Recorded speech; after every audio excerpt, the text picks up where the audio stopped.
Salam sejahtera kepada rakan-rakan semua. Kembali kita ke video seterusnya. Kali ini saya ingin berkongsi dengan anda bagaimana kita nak menambahkan rakan di dalam social networking LinkedIn. Okay. Pertama, anda boleh pergi ke linkedin.com dan klik di sign in, login ke dalam LinkedIn anda.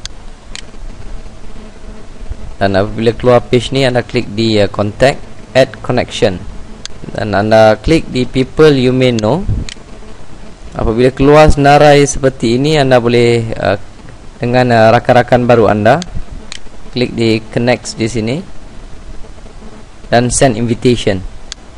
Okey, anda boleh buat seberapa banyak yang ia benarkan.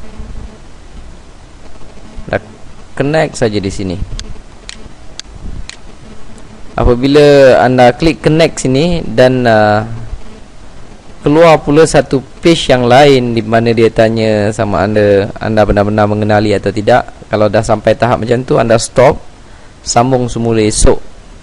Jadi di sini inilah teknik untuk menambahkan rakan dalam LinkedIn. Anda klik di sini, tak semestinya mereka ingin connect dengan anda. Ini hanyalah invitation ataupun undangan untuk join ke dalam network anda, itu sahaja. Dan apabila mereka menerima invitation anda tersebut, barulah anda dikira connected ataupun berhubung dengan mereka di dalam LinkedIn ataupun di dalam network anda.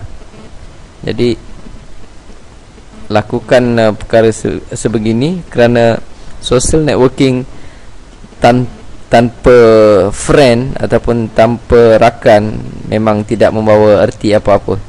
Sebab jika anda ingin buat apa-apa iklan, contohnya saya klik di home ini, ia seperti Facebook, Twitter, Google Buzz, anda boleh iklankan apa sahaja di ruangan di sini. Jadi saya harap dengan teknik ini anda boleh sentiasa menambahkan rakan supaya network anda akan lebih besar. Dan kita akan jumpa di video seterusnya. Terima kasih.